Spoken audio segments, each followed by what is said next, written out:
ఇప్పుడు ఏం చేయాలి?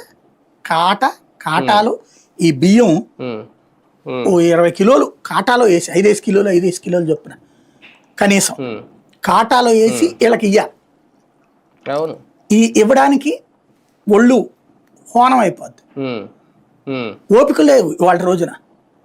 యంగ్స్టర్స్ కాదు వీళ్ళందరూ, ఈ రేషన్ డీలర్ అబోవ్ 40sలో ఉన్నోళ్ళు ఎక్కువ ఉంటారు. వాళ్ళు అంత పని చేయలేరు. వాళ్ళు ఏం చేస్తారు? ఏ మనిషినో పెట్టుకుంటారు. ఆ మనిషిని పెట్టుకున్నప్పుడు ఆ మనిషి రాలేదనుకోండి, ఆ పూట రేషన్ ఇవ్వలేమంటారు. లేదు వీళ్ళు చెయ్యాలనుకోండి, ఎంతమందికి ఇవ్వగలుగుతారు క్యూ లైన్లో?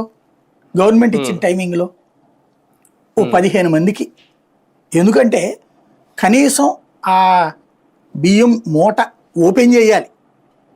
ఆ 25 కిలోల మూట ఓపెన్ చేసి చెయ్యాలి, దాంట్లో నుంచి పోయాలి. మూటగా ఇచ్చేస్తే తీసుకెళ్ళిపోతే ఒక ఆస్పెక్ట్. ఒక ఇంటికి 5గురు ఉన్నారనుకోండి, 5 25 మూట తీసుకెళ్ళిపో అంటారు. ఉండరు కదా. అప్పుడు ఇవి తీసి పోసి ఈ వ్యవహారం వచ్చేటప్పటికి కనీసం ఒక మనిషికి 15 నిమిషాలు పడుతుందిగా, 10-15 నిమిషాలు పడుతుంది కదా. 10-15 నిమిషాలు చొప్పున వీళ్ళకి ఎన్ని గంటలు ఇచ్చారు? పొద్దునేదో మధ్యాహ్నం దాకా ఒక టైం ఏదో చెప్పారు.